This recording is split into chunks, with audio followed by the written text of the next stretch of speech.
I'm actually sweet. Okay, so I wasn't gonna plan on like streaming. I thought I was gonna write a title and everything to this, but I think I'm live. Let me double check to make sure that I'm live.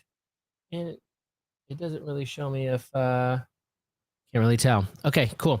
Well, anyways, let me double check to make sure I'm live and good to go here because I'm really, really excited to be here. If so, and it looks like I am. Excellent. All right.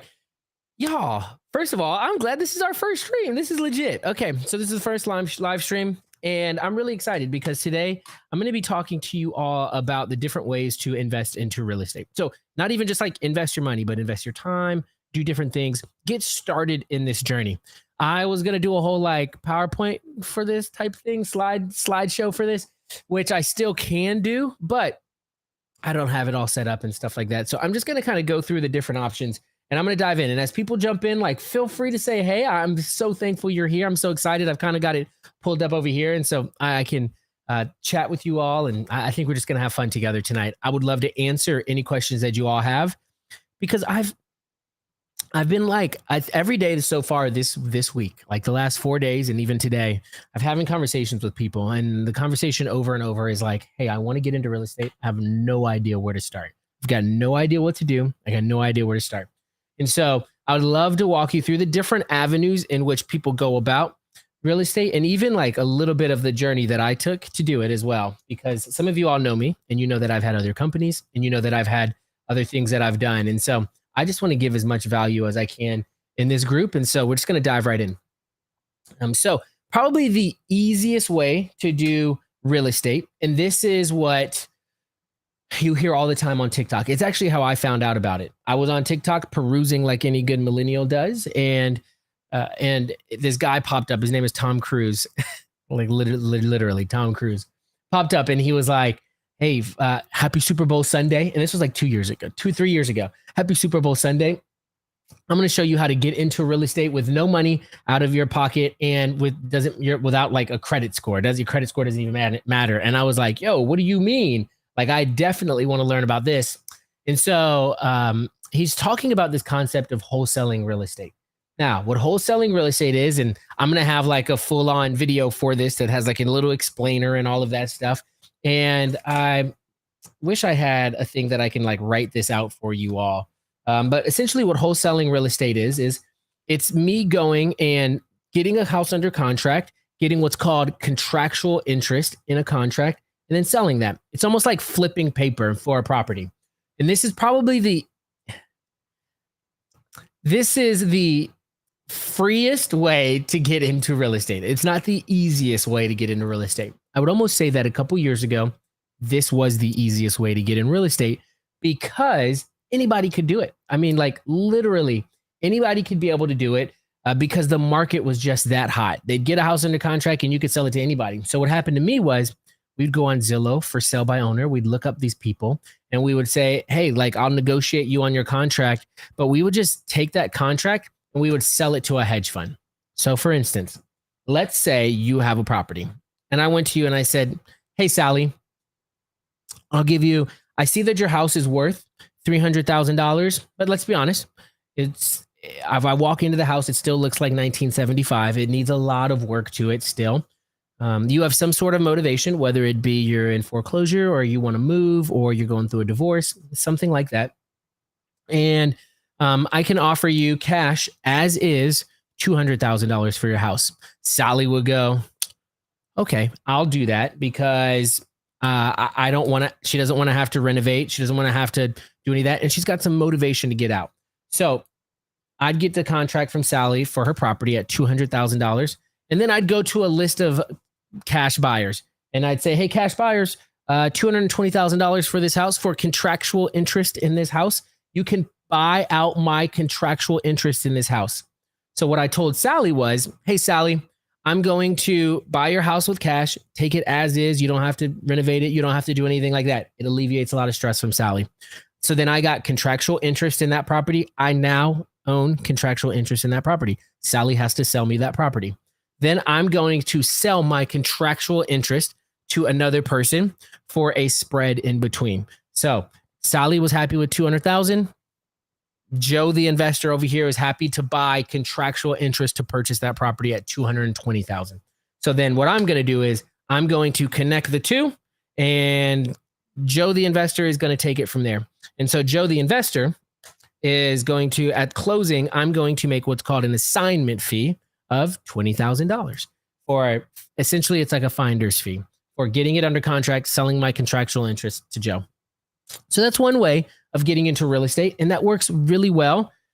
The biggest downfall of that is getting motivated sellers, right? People think that you can just jump into wholesaling properties, which like you totally can jump into wholesaling properties, but it also takes a lot of work. It takes a lot of work to cold call, to text, to do all of that stuff, to build out the systems, to have a sales process, to funnel those in, because every industry standard, every 50 leads that you get from cold calls should convert into an actual contract. So it's a lot of calling on the phone, a lot of getting a hold of motivated sellers, depending on the type of data you use. Now, we specialize in foreclosures, and I've built out an insane process to do that. We are buying 4 houses this week. We got another 3 houses under contract today. Now, we will actually purchase those. Some of them we may wholesale. We're actually going to purchase those and flip those. And hold them, or we'll sell them on the market. So really depends on what you want to get into, because wholesaling is not like, technically, it's not real estate investing. Wholesaling is technically a sales and marketing company. Real estate is just the product. That's kind of how I think of it. Wholesaling is not real estate investing because you're not putting any money in. There's no actual transaction. The only financial transaction that happens is them paying you a fee for connecting somebody. You're not really investing into anything. It's just a sales and marketing company. And then real estate is your product. Now, the next thing that people can do, and so this week I've had a meeting with two people that want to fix and flip, either begin fix and flipping or fix and flip at a higher level. So what you all, like, typically the average person thinks that in order to find a property that they can fix and flip is they got to go on the MLS. So Zillow, Redfin, Realtor.com, talk to their realtor, whatever, to get them something like a pocket listing, or to find a for sale by owner, somebody who's willing to move the house at a below market value to move it quickly, or they know their house needs work and they're not going to get the market value for it. So you look for a diamond on the rough amongst thousands of other people looking on the MLS. That is a way to do it. My suggestion, if you're going to do that, which is totally fine, my suggestion, if you're going to that because you want to flip properties, is to actually make 100 lowball offers a week. I'm not even joking. There's people that have had their properties on the market for months, right? And then the realtor is coming up to their 6-month. Realtor's coming up to their 6-month due date on running out of time on being able to sell the property. And these people have had it on the market for a long time, and they're kind of desperate to sell. They've got some sort of motivation. And out of 100 people that you're going to make a lowball offer on, then you are probably going to get 1 to 2 contracts out of it, which is great. But you got to do the work to be able to find all of those, put those offers in, and have thick skin to just go and put those offers in. One of my suggestions, if you're going to flip properties, is not to go on the MLS to find properties. Now, I'm telling you, you can find them. You just got to be disciplined to make offers that are also insulting to people. So if you're okay with insulting people, then you will make money flipping on the MLS. Otherwise, you're looking at 10 to 15% profit margins. And at that point, you might as well invest into my fund at 25%. So like it doesn't make it if you invest in my fund at 25%, it's all passive. You don't even have to do the flips.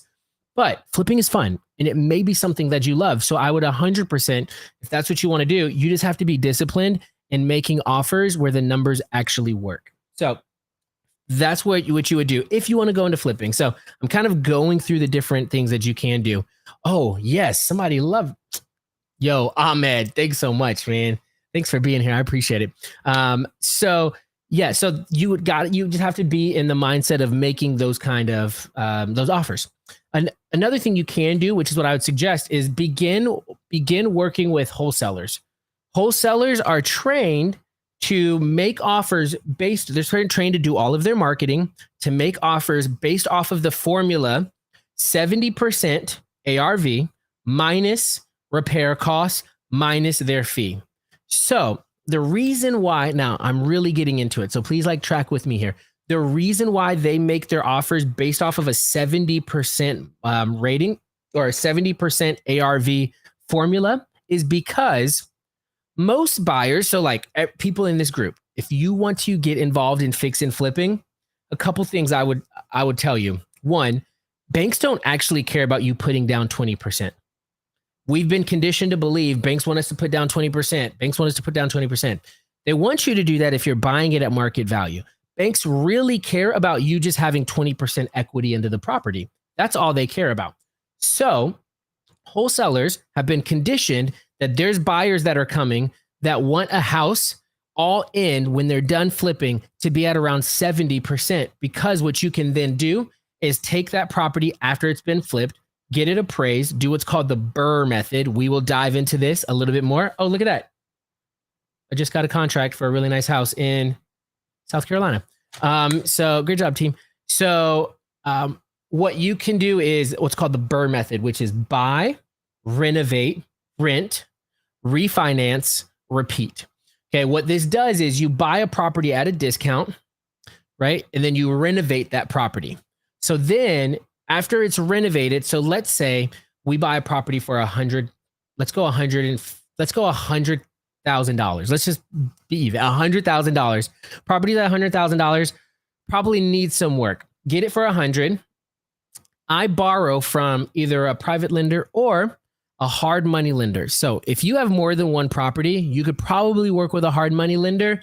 If not, then I would suggest going with some sort of construction loan. And I will teach, like, we're going to talk about all this more in this group. So I'm excited about that. We'll get there. But you can actually get you can technically get up to 20 conventional loans under your name, which you totally should do. So you can actually get a conventional loan from this, but you can't buy it from a wholesaler with a conventional loan because conventional lenders don't like doing assignment fees, blah, blah, blah. We can get into all of that stuff later.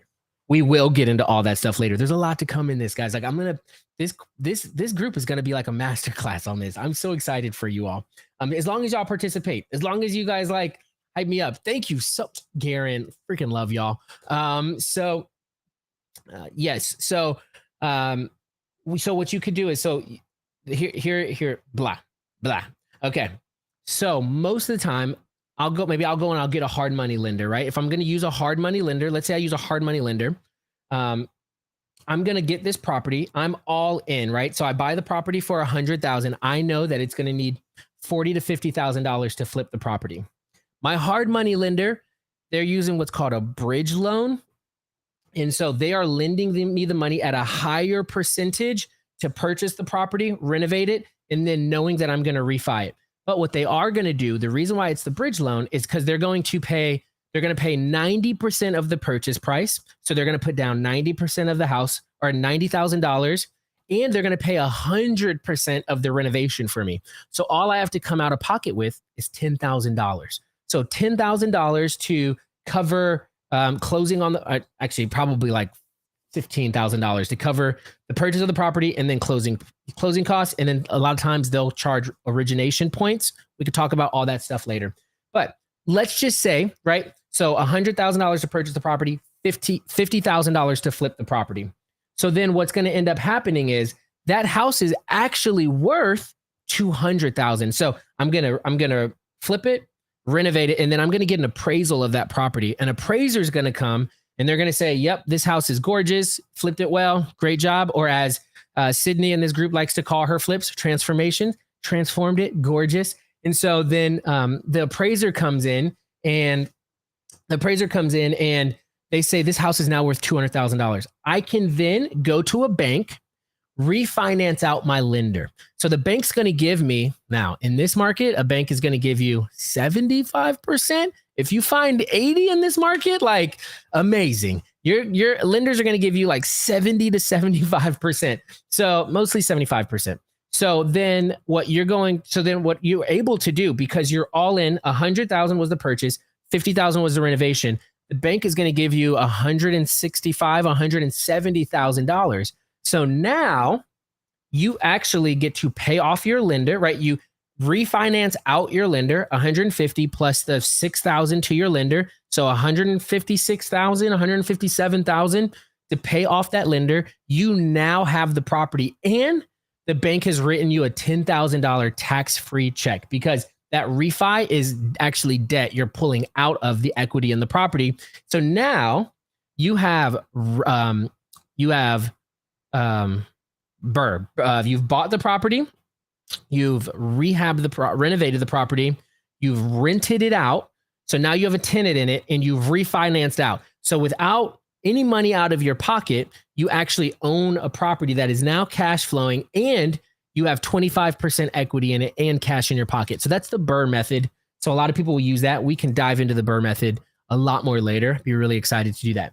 So those are two ways of investing into real estate. Wholesaling, which is a little bit more of a marketing and sales company, not even necessarily investing, but it is typically the gateway or the leg in or the entryway into real estate investing. Everybody starts with wholesaling. Not everybody. 90% of people start with wholesaling, because it's like the hustle. You just hustle and that's it. And then you go into fix and flipping typically. Now there's a bunch of, like, from here, goes into a bunch of different ways. One of the things we love to do is land development. Land development is awesome. I actually think land development is the secret sauce of real estate. It has like 90% profit margins, 7-figure returns with 90, like, I'm not even kidding, $1 to $2 million deals, $3 million deals with 90% profit margins. Cash conversion cycles are just a little bit longer. They take about 16 months to a year to 2 years, but really, really, really, really profitable. So I've got the whole systems and processes built out for that. So that just kind of goes in the background, and that's a really cool way to do it. A lot of people like to, now another way that people really like to get into real estate is if you've got a lot of cash sitting around, but you want to be active, like you want to have tax liabilities, things like that, people invest into multifamily. So typically there's like what's called a syndication, where people will pull their money together and buy, essentially they will buy equity share into a large apartment complex, something like that. Those are like, syndications are a group coming together, not even a pool, a group coming together of capital partners buying in stakes into equity into a larger asset. It could be multifamily, it could be storage units, it could be hotels, it could be boutique hotels, it could be a whole bunch of different things, but it's typically just for one project. And then what happens is you now are able to take out your share, not take out your share in profits, but you actually get to take, and this is where people who have a lot of money, make a lot of money, they're not even really caring as much about the cash flow from the asset, because syndications typically don't have any kind of cash flow, but they carry a lot of deduction opportunities. So the property, you can depreciate the property on your taxes because you now have spent 200, 300, a million, whatever, put that into a depreciating asset that you get to write off and take against your taxes. So people do that. And then in 4 to 5 years, they sell it, and you now gain the profits proportionate to your investment in at the sale time, and through appreciation, through value add, through all of those things. People like to do that. Another way that you could 100% invest into real estate is through being a private lender. So we have worked a ton with private lenders in the past. We've done them where they've been deal by deal. The only bad thing about deal by deal private lending is it involves a lot, right? So like, we'd get to the closing table and we're like, hey, lender, did you wire it in? We're ready to close. Did you wire the funds? Did you wire the funds? And they're like, oh, shoot, I'm on vacation. Oh, shoot, I can't do it. And so then there's like all that goes into that. And then when we get ready to sell the property, it's like, hey, we need your payoff. So then they have to put together a payoff, do all the calculations, all that. And then when we're like, we'll give you 15% on your money. Let's say we have the deal, hold that money for 3 months, sell the property, and then we don't have another deal for a couple months. And then now we have another deal. 3 months goes by, sell that property, and then we don't have a deal. We're technically not able to give them 15% on their money because we're not actually holding the money for a whole year. So private lending is a really great way to like use different asset, like if you have money sitting around to do that, or you can invest into like a fund. So a fund is a great way. I have a fund. We give 20%. We hold the money for a year. There's minimums, all of that stuff. So there's different ways that you all can invest depending on how active you want to be in real estate. From actually owning the asset, fixing and flipping the asset, doing whatever. Oh, y'all, I didn't even talk about one of my favorite things that I actually think is probably the like the biggest misconception in all of real estate, I would almost say, is Section 8 and affordable housing. I have a huge heart for Section 8 and affordable housing. One of our BHAG is to transform the lives of 10,000 families by building 1,000 units of affordable housing in 10 major cities around the United States. Because I want to give the opportunity. I think that one of the big things that I believe is that I believe that the world equally distributes talent, or whoever. So like, let me say this again. I believe that God or the universe or whatever you believe in equally distributes talent, but does not equally distribute opportunity. And so there's a sense in which everybody's got talent. Everybody's got a really unique ability to excel and do really well at what they're good at, whether that is sewing or whether that is driving cars or sales or whatever. Everybody has a really unique ability to really thrive in whatever their specialty is, but not everybody's given the same opportunity. And so I grew up in the hood in LA, and my mom worked really, really hard for me to have the opportunities I have. My mom is like my hero in that, and I'm so thankful for her. But not everybody has the same opportunities. And so I want to be able to give the opportunity for single mothers or somebody to be able to raise their children in a really great area. And so we have a unique opportunity to create amazing housing for people like that. And so Section 8 is such a really cool thing because some of the misconceptions are that you're dealing with thugs and you're dealing with people that are just going to trash the place. None of that is true. You have the ability to vet all the tenants that you have in the property. The average Section 8 tenant is a tenant in that one property for 7 years. They typically sign a 5 or 10-year lease. There is a 2 to 3 year wait list for a Section 8 tenant to be placed in a Section 8 landlord house. There is a ton of opportunity in being able to pick the exact person. Most times, the government will subsidize about 90% of their rent. So really, the government will always pay fair market rent in that area, depending on the inspection and things like that on the property. The government will pay fair market rent for that property in that area. And sometimes tenants, depending on if they have disabilities, if they're senior citizens, any of those things, will probably only have to come out of pocket $50, $100, a lot of times $0. The government will fully fund that 100% of the time on the first of the month, even during a pandemic. So you have a unique opportunity to help people. And here is like the secret sauce. You want to get Section 8 properties in places with low appreciation, but high fair market rents. So military towns like Fayetteville, AKA Vietnam, Jacksonville, North Carolina, any of those, Wilmington, because they've got a base down there. These places are really awesome. Now, Wilmington does appreciate a good bit, but Fayetteville in particular, Fayetteville hasn't appreciated in like 20 years. You can get a house in Fayetteville, like a 3-2 in Fayetteville for like $115,000. So you get a house in Fayetteville for $100,000.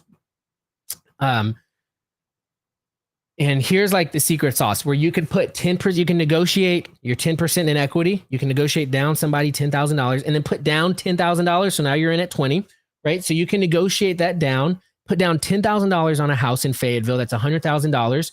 You now have 80 grand on a mortgage. That mortgage is going to cost you $450, $465 a month. But the fair market rent, because it's a military town, because a lot of people have military rental subsidizing and vouchers and things like that, the fair market rent in Fayetteville is like $1,500 or $1,600. So you're cash flowing $1,000, $900, $1,000 on a property that's only an $80,000 property. That's insane. You can do that over and over and over. And so I don't know how much you guys make. Some of you make $80,000 a year. Some of you make $60,000 a year. Some of you make $120,000 a year. So if you got 10 houses over the next 5 years, then you could essentially retire in 5 years on whatever salary that you had, just based off of the 10 houses that you got. My goal for this group, I'm going to sign off with this. My goal for this group is that the ceiling to what your dreams are and what you believe is possible is raised. and the floor of your limiting beliefs are raised as well. I say this because I'm in 3 different masterminds. I'm in what I believe to be one of the best real estate operating mastermind in the country. It cost me $30,000 to be in it. And I have learned so much. It has transformed my business and transformed my life. When I first got into that mastermind, I was like, I would go into the circles and people were like, oh, I own 10 houses. And I was like, dang, you own 10 houses? And then I ran into somebody else and they were like, I own 150 houses. And I was like, 150 houses? Yo, that's insane. What? And then I joined, and then I was in another, and this guy was like, yeah, I own 2,000 units. And I'm like, 2,000 units? What is going on here? And then I joined 2 other masterminds. They're both capital raising, fund management masterminds. And I'm in there with like billionaires. And these guys are like, I mean, everybody was like, oh, I think I don't think I ran into anybody that owned less than 6,000 units in that mastermind, in either one of those 2. Oh, no, in one of them. And they're like, I own 6,500 units. And I was like, 6,000? And then the guy was like, I own 10,000 units. And that was the moment that I was like, okay, 10,000 is the number then. Because I saw this guy and it was possible. So then what happens is my ceiling gone, like not even existent anymore. But my floor, the floor of my limiting beliefs shot way up to where I go, this is the standard. Of course I'm going to have, of course I'm going to have thousands of units. Like, of course that is possible. And so I sat in lunch with a friend from college. He was on my baseball team in college. And I asked him what his goals were. And he was like, I just want 10 properties so that I can go and sit on the beach and relax and know that I have that monthly income coming in.